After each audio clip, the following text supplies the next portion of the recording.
Okay, very last step, the bubbler. Incredibly easy. You only need 4 things.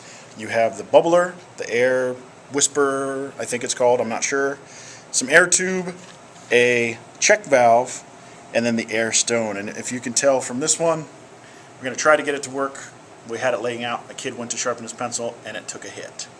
So let me show you how these work together. The first step, you take your bubbler, you take a part of your air tube, and you connect the two. If it doesn't go together, you can spit on it if you want. You could use a little Vaseline. Just stick them in there. And the other one, you can tell that I cut this already.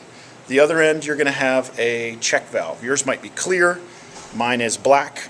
It only goes one way. It lets water go one way and doesn't, or lets air go one way and doesn't let water come back. If water enters this, you can actually ruin it.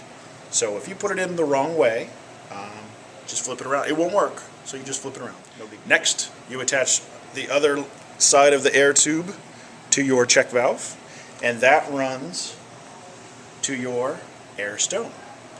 Then you drop this in, plug it in, and that's it. Alright, so everything is hooked up. Just like before, I put the air stone inside. The only thing to remember about the air stone, you don't want the bubbles. Here, let me plug it in for you. You don't want the bubbles to go directly up into the breeder basket, and you don't want the bubbles to go directly over the intake. So I pretty much keep mine right in the middle. They're kind of funny bubbles because the air stone took a hit, but it'll work, just as long as you're putting oxygen. And there is a completed trout tank.